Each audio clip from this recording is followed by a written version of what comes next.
주님과 함께 걷는 40주 성경 읽기에 오신 은총의 숲 전농교회 사랑하는 가족 여러분, 반갑습니다. 하나님의 크신 은총이 이 한 주간도 성경 말씀을 사모하며 읽는 여러분들의 삶 가운데 풍성하게 임하시기를 간절히 바랍니다. 제27주입니다. 8월 30일부터 9월 5일까지 기간입니다. 제27주 성경 읽기 범위는 욥기 1장부터 42장까지 말씀입니다. 이번 주에 우리가 읽는 성경은 지혜 문학의 최고봉이라고 얘기하는 욥기 말씀이 되겠고요. 이번 주에 우리가 다루어야 하는 그런 주제는 신약 성경의 분류입니다.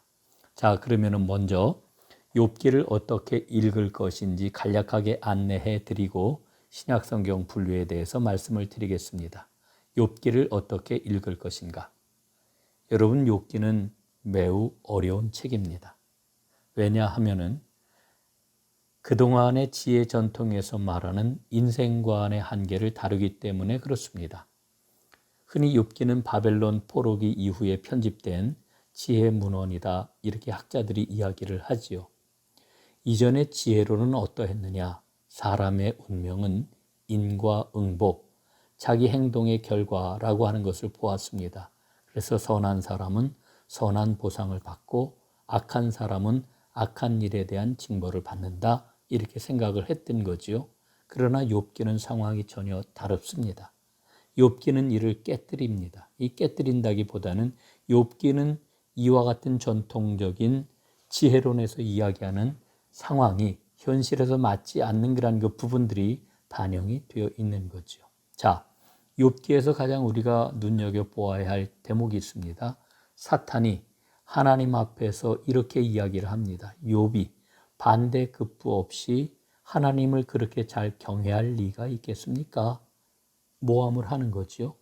그러니까 욥이 하나님을 잘 섬기는 것은 그가 복을 받았기 때문이다, 이렇게 이야기를 합니다. 그래서 욥에게는 지금 고난이 닥치게 됩니다. 아무런 잘못이 없는데 어려운 운명의 타격을 당하게 되지요.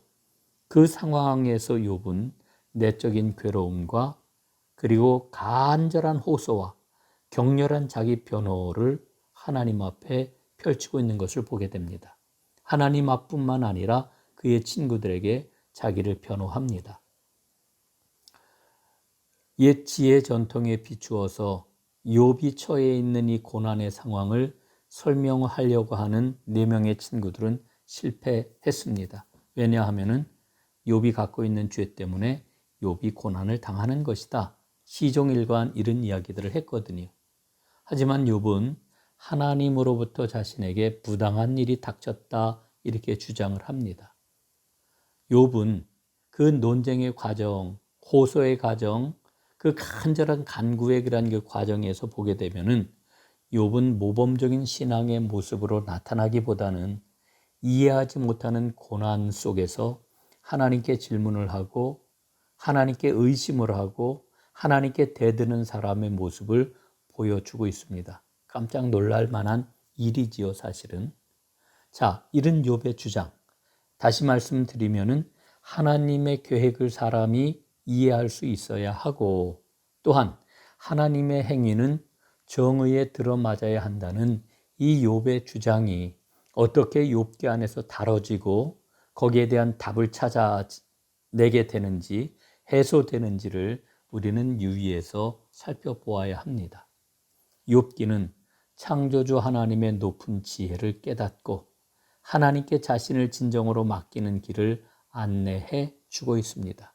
사람들은 이제까지 얕은 그런 그 지혜를 가지고, 인과응보라고 하는 얕은 지혜를 가지고 하나님의 모든 섭리를 설명을 하려고 그랬는데 그거 가지고 인생의 모든 문제들을 풀어낼 수 없다는 겁니다. 자, 1장과 2장 그리고 욥기 42장은 욥기 3장부터 41장까지 벌어지는 격렬한 지혜 논쟁의 시작이 어떻게 되었는지, 그리고 마지막 결론이 어떻게 지어지는지를 보여주고 있습니다.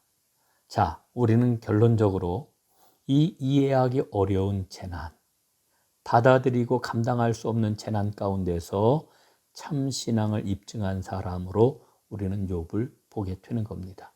욥기를 한 장 한 장 읽어 내려가면서 여러분의 그런 삶 가운데 하나님의 큰 은혜가 임할 수 있기를 바라겠습니다. 자, 그러면은 이제 오늘 다루어야 할 주제로 넘어가 보겠습니다.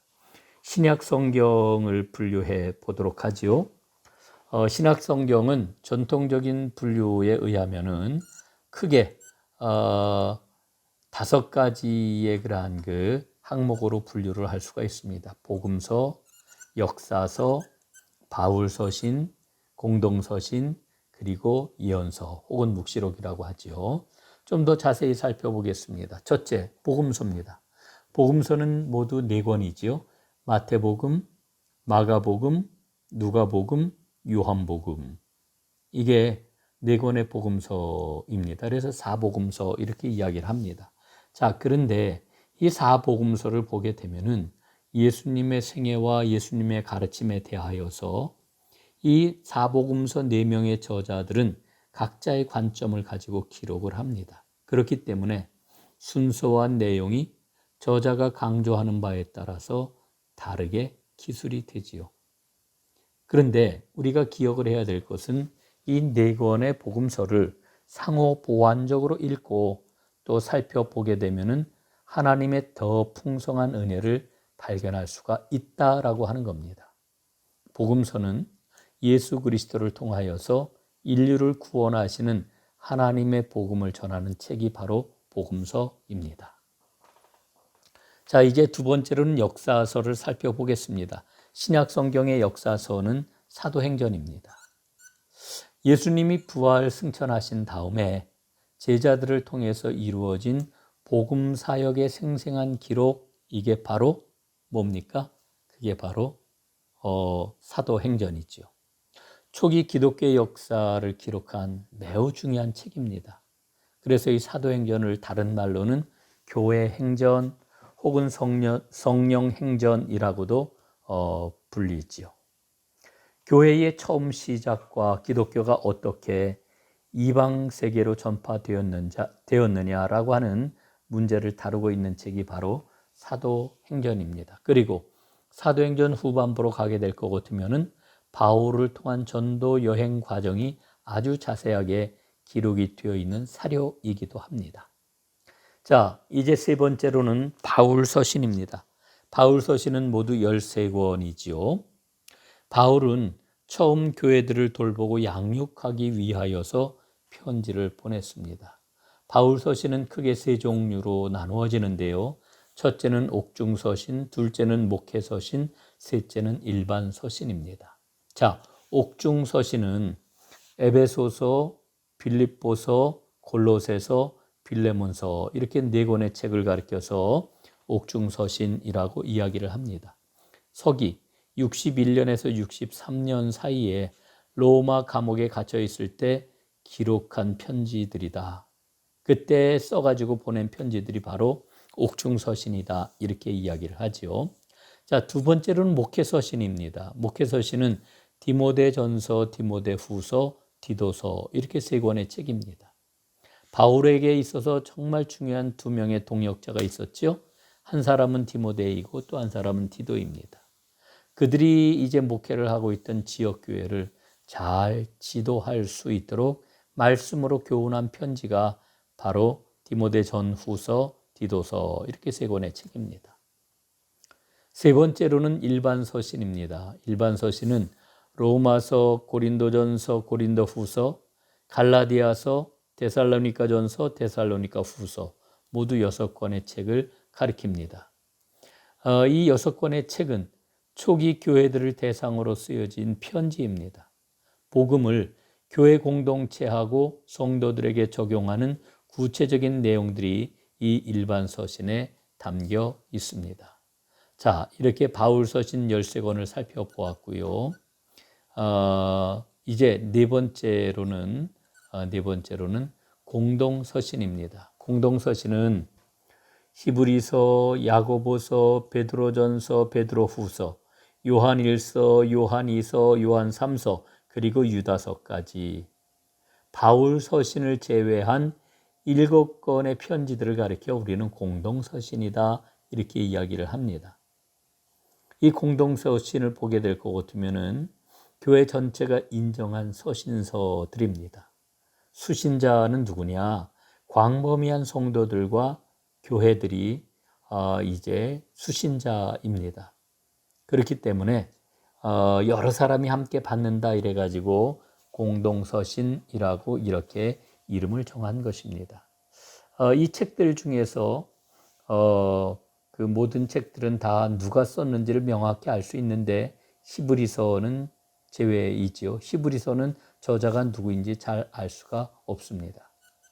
자, 이제 5번째는 마지막으로 예언서입니다. 묵시록이라고도 하지요. 요한계시록이 여기에 해당이 됩니다. 예수님의 제자 가운데서 요한이 새하늘과 새 땅의 소망을 계시받아서 기록한 책이 바로 요한계시록입니다.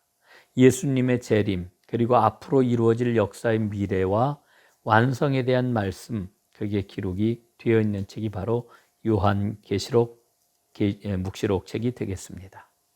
자, 이게 이제 전통적으로 그동안 신약 성경을 분류하는 그런 그 방법이었고요. 오늘 이제 여러분들하고 지금 깊이 나눠야 될 그런 그 주제가 뭐냐면은 신약 성경을 시대순으로 재배열하자라고 하는 겁니다. 신약 성경 시대순으로 재배열하기. 자, 다시 한번 확인해 보겠습니다. 신약 성경은 이렇게 구분이 될 수가 있습니다. 첫째, 신약 성경의 구분. 신약 성경이 쓰여진 전체 시기는요, 약 100년 이내로 추정을 합니다. 예수님 탄생이 서기 4년경이었고요. 요한계시록이 기록된 시기는 95년부터 96년경으로 추정을 할 수가 있겠습니다. 그래서 우리는 신약 성경을 보면서 예수님의 사역 시기, 둘째, 교회의 시작과 12사도들의 사역, 그 다음에 세 번째, 사도 바울의 사역과 바울 소신, 그리고 마지막으로는 공동서신과 요한계시록에 관한 말씀, 이렇게 이제 신약 성경을 구분을 할 수가 있겠습니다. 자, 두 번째로 신약 성경을 4개의 구분에 따라서 배열하기입니다. 자, 예수님의 사역은 첫 번째, 예수님의 사역은 마태복음, 마가복음, 누가복음, 요한복음에 나타난다고 그랬죠? 예, 예수님의 사역 시기입니다. 두 번째, 교회의 시작과 12사도들의 사역에 대한 부분입니다. 사도행전 상반기에 해당이 되는데요. 사도행전 1장부터 12장까지가 여기에 해당이 되겠습니다. 세 번째로는 사도 바울의 사역과 바울 서신에 관한 그러한 그 말씀입니다. 그 부분 사도행전 하반부와 13권의 서신서들입니다. 1차 전도여행, 첫 번째는 1차 전도여행입니다. 사도행전 13장부터 15장 35절까지 말씀, 이것이 바로 사도 바울의 사역이었습니다. 두 번째 사역은 사도행전 13장 36절부터 18장 22절까지 말씀인데 여기에 보게 될 것 같으면 데살로니가 전서, 데살로니가 후서, 그리고 갈라디아서 말씀이 여기에 해당이 되겠습니다. 자, 세 번째 3차 전도여행이 되겠습니다. 사도행전 18장 23절부터 19장까지 말씀, 고린도전서, 고린도후서 말씀이 해당이 되겠습니다. 자, 네 번째, 바울의 예루살렘 여행입니다. 사도행전 20장부터 26장까지 말씀이고요. 로마서가 여기에 해당이 되겠습니다. 다섯 번째, 로마에서의 바울입니다. 사도행전 27장, 28장에 해당이 되겠고요. 에베소서, 빌립보서, 골로새서, 빌레몬서, 디모데전서, 또 디모데후서, 그리고 디도서가 여기에 해당이 되겠습니다. 자, 이제 마지막으로 공동서신과 요한계시록입니다. 공동서신은 히브리서, 야고보서, 베드로전서, 베드로후서, 요한일서, 요한이서, 요한삼서까지 또 유다서, 요한계시록까지 말씀이 공동서신에 기록이 된 그런 말씀이다라고 하는 거 기억을 할 필요가 있겠습니다. 자, 이렇게 해서 주님과 함께 걷는 40주 성경 읽기 제27주 성경 읽기 욥기 1장부터 41장까지의 읽는 그런 그 모든 일들을 마무리 짓도록 하겠습니다. 이 한 주간도 하나님의 도우심 가운데 승리하시기를 바라겠습니다. 감사합니다.